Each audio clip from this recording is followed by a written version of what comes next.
Captain Kim stood at the center of the bridge of the EDS Discovery, Earth's first faster-than-light diplomatic ship.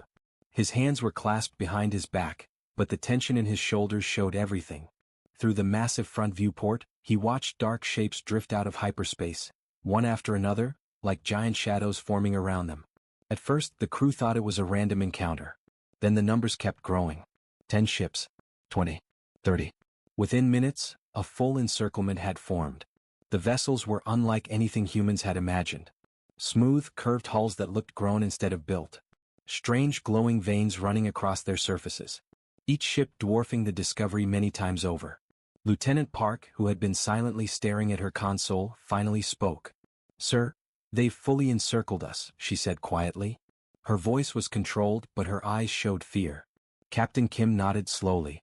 "Maintain position. No sudden movements." They had come for peace, nothing more. The Discovery represented decades of dreams, sacrifice, and hope.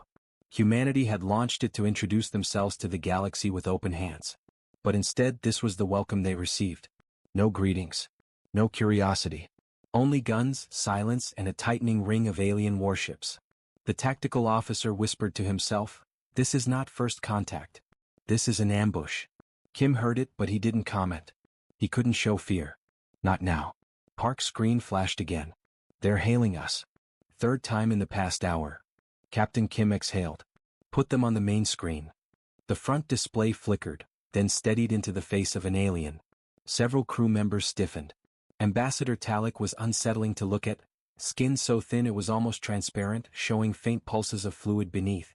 6 black eyes arranged in 2 rows blinked independently. When he moved his mouth, sharp polished teeth glimmered like black stones. "Captain Kim," Talek said. His translator converted the clicks and whistles into calm English. "Your continued hesitation is unacceptable." There it was again, that word. Hesitation. Kim kept his voice steady. "Ambassador, this is a peaceful mission. Humanity. Peaceful missions do not approach borders without authorization," Talek snapped. "You will submit your vessel for inspection." Park leaned closer to her station and whispered, "Sir, why do they want an inspection? We haven't even sent a transmission."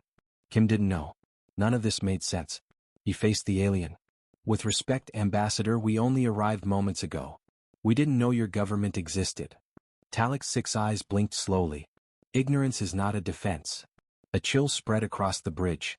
Kim asked, "What government do you represent?" Talek straightened proudly. "I speak for the Conquerat Collective, the ruling authority of this region of the galaxy." The word Conquerat made everyone on the bridge uneasy. Kim kept his tone formal. "We came in peace." "We." Talek interrupted again. "Submit the ship. Now." The connection cut abruptly. A heavy silence filled the bridge. Lieutenant Park finally asked the question everyone else was thinking. "Sir, what if they already see us as criminals?" No one answered. Kim turned back to the viewport. The alien ships had moved even closer. Their energy signatures were rising, slowly but deliberately. It felt like they were waiting for the humans to make one mistake. "Hold position," he repeated. The crew obeyed, but every second felt heavier than the last. Minutes passed. Then something strange happened. Every Conquerat ship stopped. Lights across their hulls dimmed. Their weapons shifted direction, not toward the humans but toward open space to the left of the Discovery. Park's console beeped sharply. "Captain, new contact." "Another Conquerat ship?" Kim asked. Park shook her head. "No, sir. Not Conquerat. Not human. It just appeared." Kim turned sharply. "Appeared? From where?" "No hyperspace trail," Park said, voice rising. "No approach vector. It was simply, not there one moment and there the next." The bridge lights flickered for a second, as if the mysterious ship was bending the space around them. The crew stared at the sensor feed. The new vessel was small, almost fragile-looking, drifting silently. Its surface reflected light in strange waves as if made of liquid metal. It didn't power weapons. It didn't move toward anyone. Just watched. And for the first time since first contact, Ambassador Talek returned to the screen without being invited. His voice, usually cold and controlled, was filled with something new. Fear. "Captain Kim," Talek said urgently, "shut down your engines. Now." Kim froze. Every pair of human eyes swung toward their captain, waiting. Even Park whispered, "Sir, why is he scared? What is that thing?" Talik's voice rose sharply. Shut them down. Immediately. Do not provoke them. Kim's heart pounded. Talik had never shown fear. Not once. But now he was terrified. The mysterious ship drifted closer, its presence alone forcing the mighty Conqueror fleet to retreat a few meters, almost like flinching. Kim stared at the unknown vessel. If the Conqueror feared it, what was it? And why did it appear the moment humanity arrived? The bridge went silent as Captain Kim made his decision. Cut to black. The bridge of Hyjin Central Command was no longer loud. It was completely silent. Every officer stared at the image of Captain Park on the screen, trying to understand how she could stand there so calmly with 7,000 enemy warships aiming at her. Admiral Kong spoke first. Captain Park, he said slowly, you do not understand your situation. You are alone. You have no backup. You cannot negotiate from a position of strength. Captain Park didn't blink. Admiral. I understand perfectly. Her calmness made the officers nervous. Something was wrong. Something didn't make sense. A strange reading. Commander Lee's console beeped suddenly. She frowned. Her scanners showed strange energy waves coming from the human ship. Not dangerous. Not aggressive. But old. Ancient even. Admiral, Lee said softly, the human ship is emitting a type of energy I have never seen. Kong turned toward her. Explain. I can't. Our systems cannot classify it. It is not plasma, not fusion, not antimatter. She hesitated. It looks like gravitational distortion. The entire bridge stiffened. If the humans could manipulate gravity at will, then they had reached a level of technology the Hyjin never dreamed of. Kong stared hard at Captain Park. Captain, what powers your ship? Park's smile widened slightly. Something new, Admiral. Something humans developed recently. Something we prefer not to share. Her voice was polite, yet each word felt like a warning. A message from the Council. An urgent tone sounded. A hologram appeared beside Kong, the Supreme Council of the Hyjin hegemony. The Council Elder, Grand Minister Jurok, spoke with a stern expression. Admiral Kong. Delay the battle. Do not provoke the human ship. Kong blinked. Minister, we outnumber them 7,000 to 1. Numbers may not matter, Jurok said. Our scientists have just confirmed something disturbing. The humans have been silent for months. No ship activity. No broadcasts. No testing in space. Kong frowned. Yes, we assumed they were preparing their fleet. Jurok nodded slowly.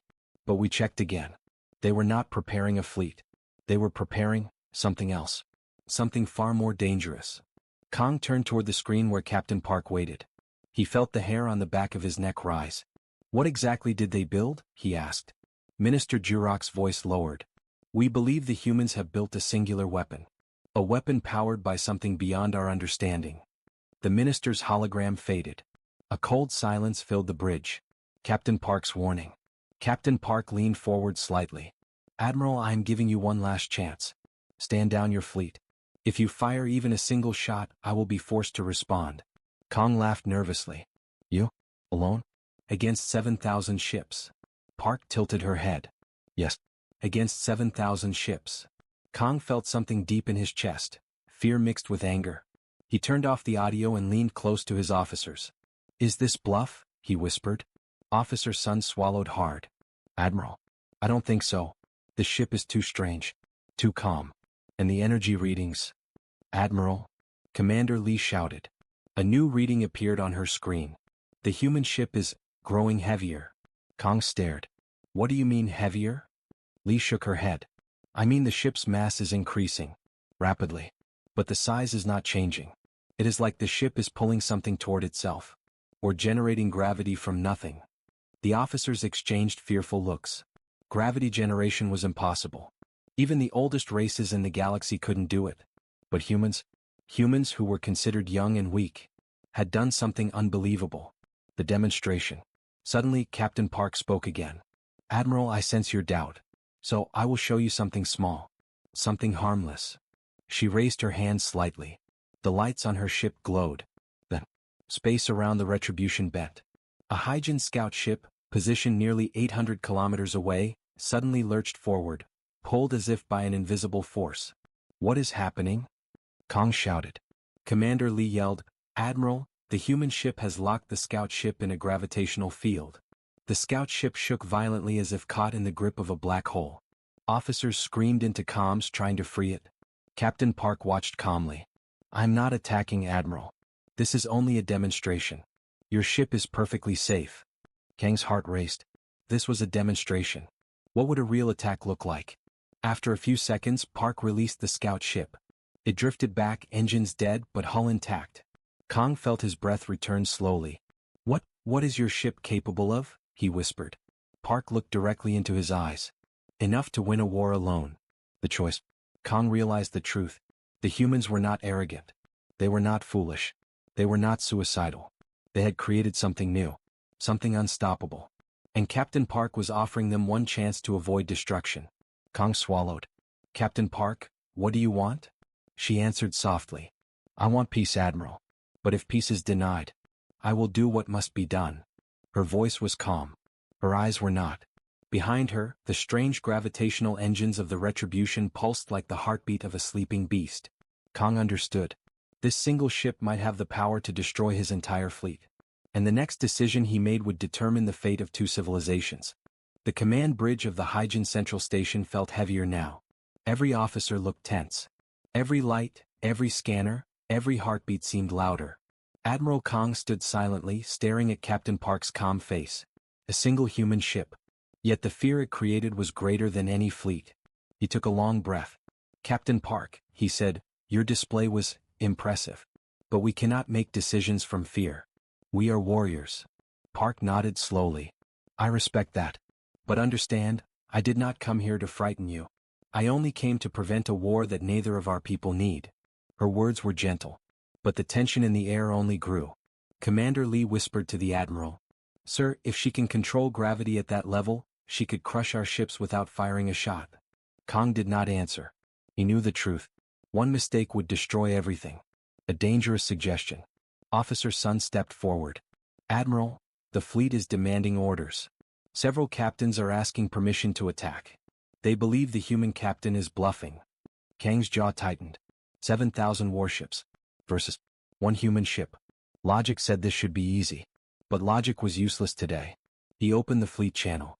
Hundreds of ship commanders appeared in small holographic windows. "Admiral," one captain said, "why are we allowing the human to speak?" "She is stalling." Another shouted, "We must strike now. One ship cannot stop us." Kang raised his hand. "If you attack without orders," he said quietly, "I will personally court-martial you." The room fell silent.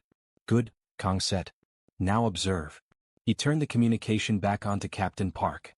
"Captain, I have officers who believe you are bluffing. What do you say to them?" Park's answer was soft but sharp. "Tell them to fire one missile. Just one. Then you will see." A chill swept through the bridge. She wasn't angry. She wasn't afraid. She was confident. Too confident. A captain breaks the rule. Suddenly an alarm went off. Commander Lee's eyes widened in horror. "Admiral, the warship Iron Serpent has launched a missile." Kang snapped around. "What? Who gave that order?" Lee shook her head. "No one, sir. Captain Darrow acted alone." Another officer shouted. "The missile is locked onto the human ship. Time to impact, 12 seconds." Kang felt panic rise. Why would Darrow do this? Why now?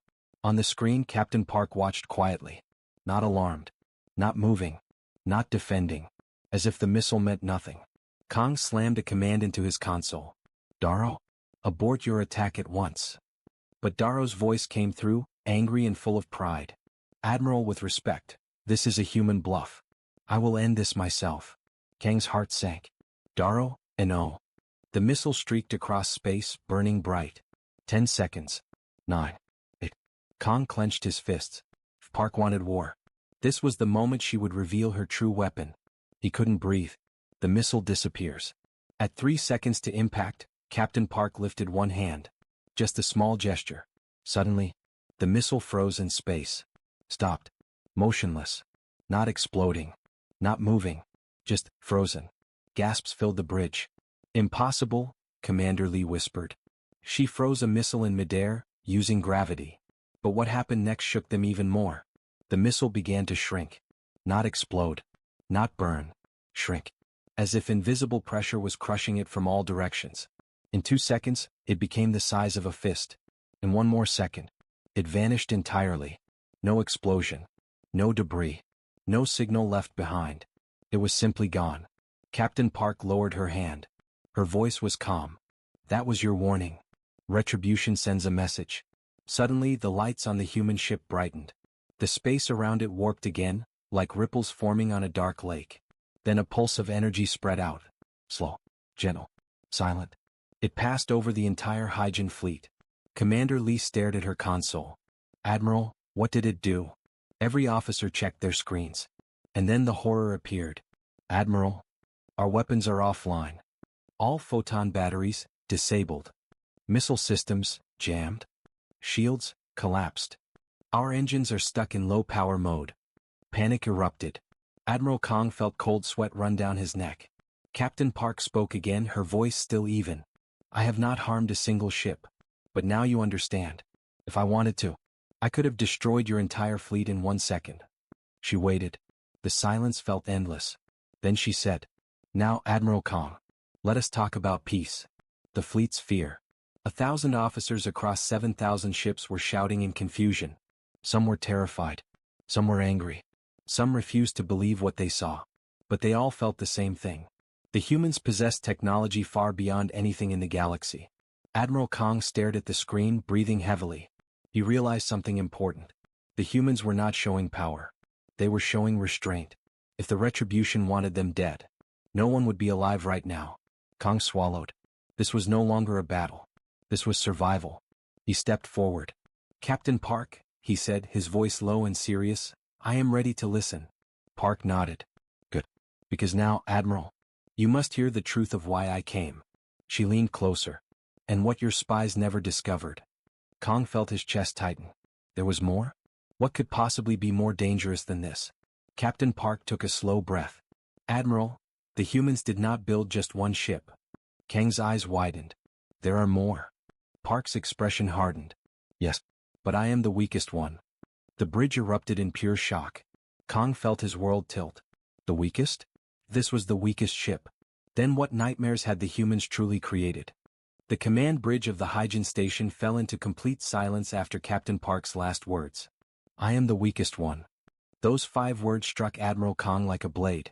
If this ship, the one that stopped a missile, crushed it, and disabled 7,000 warships, was the weakest, then what were the stronger ones? His officers looked terrified. Even Commander Lee, who was always calm, looked pale. Admiral Kong cleared his dry throat. Captain Park, he said slowly, are you saying there are more human ships like yours? Park nodded. Yes, Admiral. But most of them are not here. They do not need to be. Her tone was gentle, yet every word felt like a shadow passing over the fleet. The ship with no history. Commander Lee urgently tapped her console. Admiral, I am reading something strange about the Retribution's hull. Kong turned. What is it? Our scanners show no manufacturing marks. No welding lines. No panel seams. It is like the ship wasn't built, but grown. Grown? Officer Sun shook his head.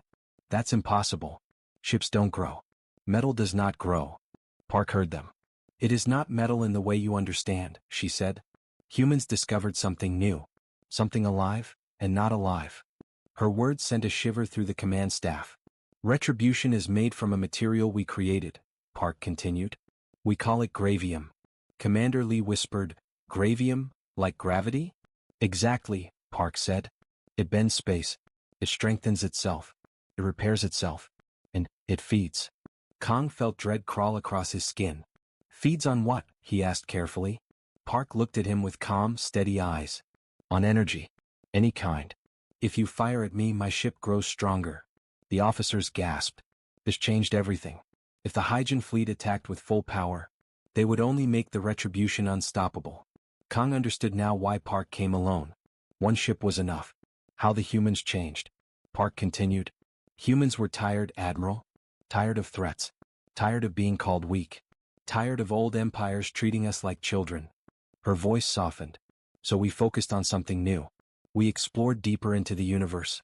We found something ancient. Kong leaned forward. Ancient? From another species. Park shook her head. No. Something older than life itself. Something that was part of the universe when stars were still forming. It changed our science. It changed our understanding of energy and matter. She paused. Humans call it zero-mass matter. Kong felt his mind spinning. What is zero-mass matter? He asked. Park explained calmly. It is matter that exists everywhere but cannot be seen.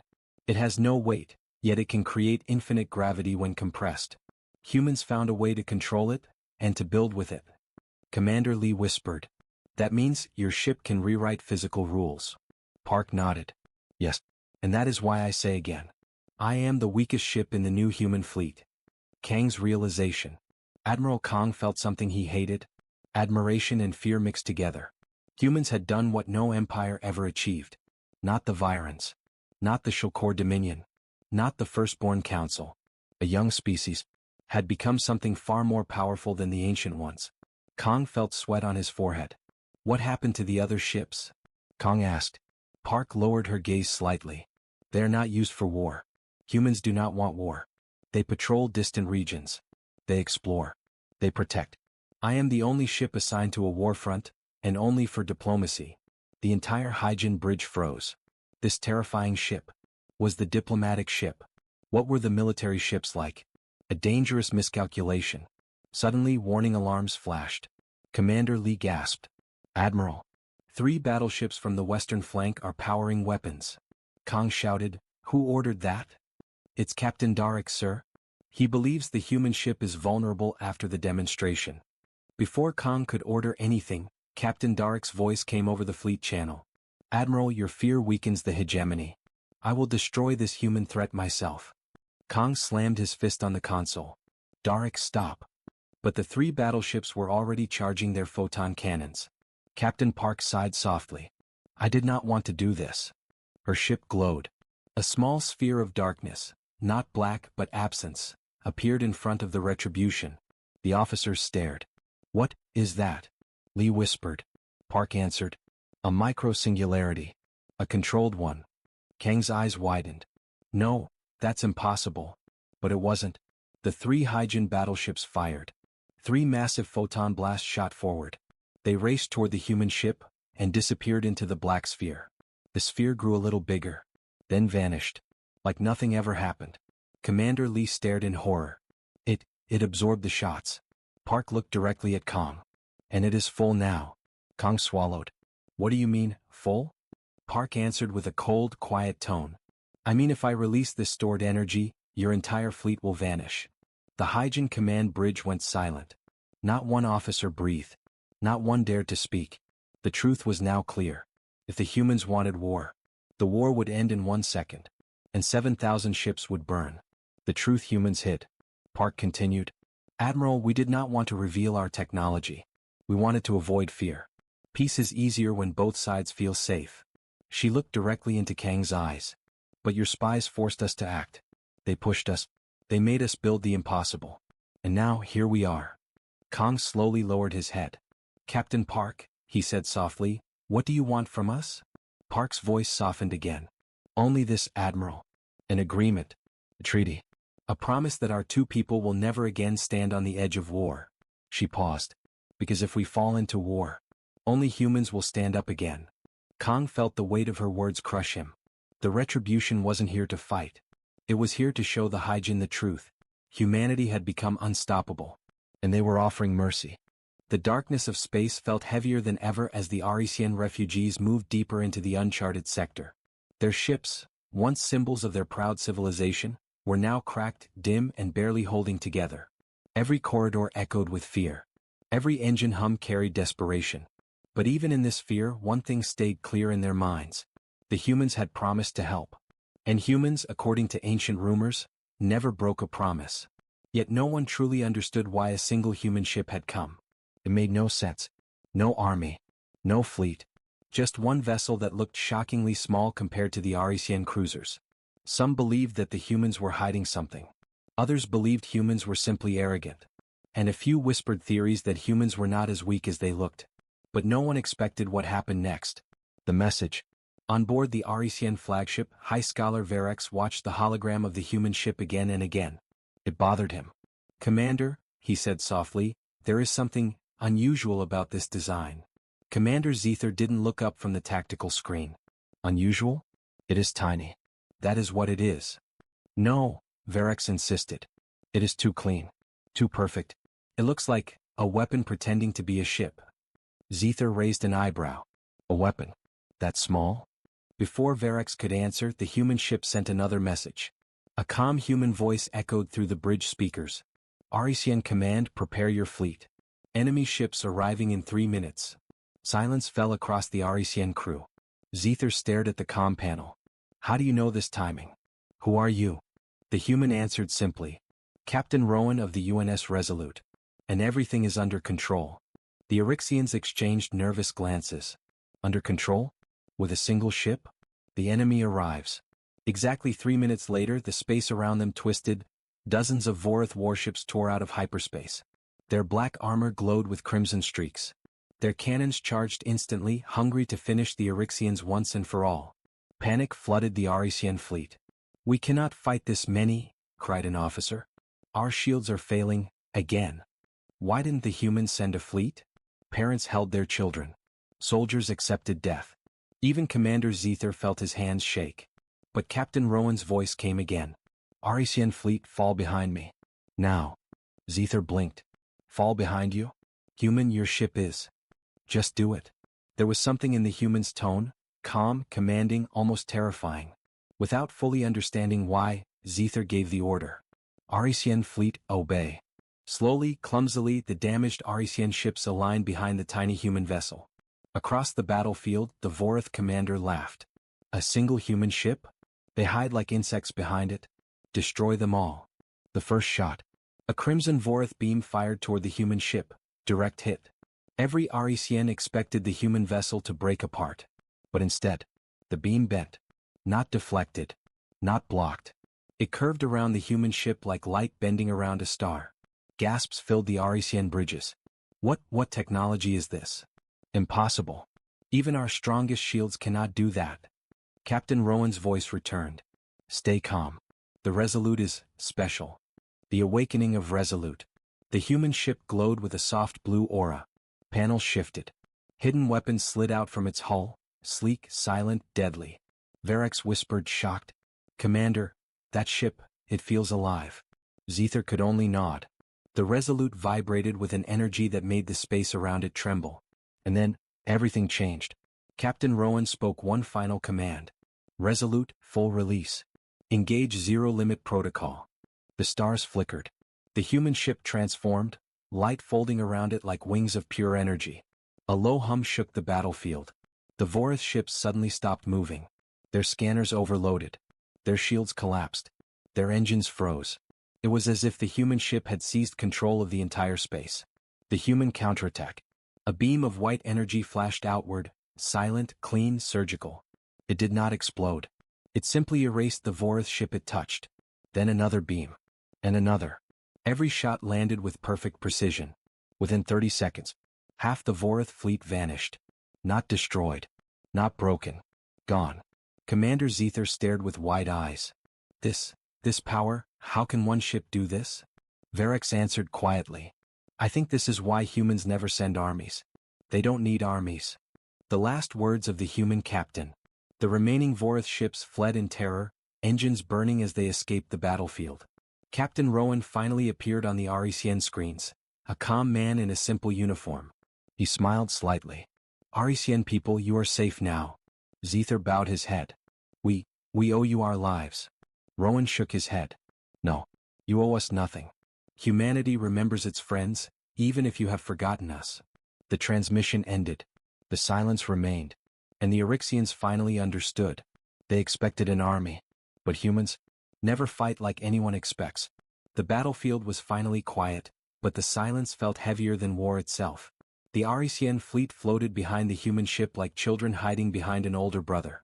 Their damaged hulls flickered weakly, but their eyes, across dozens of bridges, remained locked on the strange, glowing human vessel. The UNS Resolute. A ship so small, yet powerful enough to force an entire Vorath fleet into retreat. But the Eryxians still knew almost nothing about it. Or the humans who commanded it. And now, as the glow around the Resolute faded, fear slowly crept back into their minds. If a single human ship held such terrifying power, what else were humans hiding? The calm after the storm. Inside the Arisian flagship, Commander Zether stood in the center of the bridge. The crew was still shaking. Some from shock. Others from excitement. All from confusion. "We survived," whispered one officer. "No, we were saved," another corrected. High Scholar Varek stepped forward, still studying the hologram of the Resolute. "There is something ancient about that ship," he muttered. "Ancient?" Zether repeated. "Yes. As if it carries technology we were never meant to understand." Before Zether could respond, a soft tone echoed. A new transmission. From the human ship. The entire bridge froze. The human warning. Captain Rowan appeared again, but his expression was different this time. Serious, almost tired. "Arisian Command," he said calmly, "we need to talk. Immediately." Zether bowed his head respectfully. "Captain Rowan, your help was beyond anything we imagined. Please tell us, how did your ship?" Rowan raised a hand. "Later. Right now we have a more urgent problem." The crew exchanged fearful glances. "More urgent than a Vorith fleet?" Rowan continued.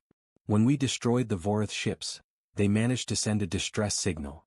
A cold wave fell across the bridge." "How large?" Zether asked quietly. Rowan's answer made everyone's stomach drop. "They called their main battle group." Silence. "Thousands of Vorith warships. Enough to wipe out 10 civilizations in a single campaign. And they were coming here." Zether felt his throat tighten. "Human captain, we have no defenses left. We cannot run. We cannot fight. What should we?" Rowan's voice cut through his fear. "You're not alone anymore." Preparing for the second attack. The Resolute positioned itself in front of the Arisian fleet again. But this time, it didn't activate its strange energy wings. It didn't glow. It didn't hum with power. It just floated silently. Is it damaged?" a crew member asked nervously. Varek studied the readings. "No. It's resting." "Ships do not rest," Zether snapped. "This one might," Varek replied softly. The Eryxians didn't have long to wonder. Space distorted ahead of them. 1, 3, 5, 10. 20 Vorith warships jumped into the battlefield. Their size was monstrous. Their cannons flickered with blue flames. Their hulls carried the markings of the Vorith Execution Legion, the deadliest division in their empire. Zether's legs nearly gave out. "This is it," he whispered. But then, something strange happened. The Resolute didn't move. Didn't power up. Didn't activate its weapons. Instead it opened a channel.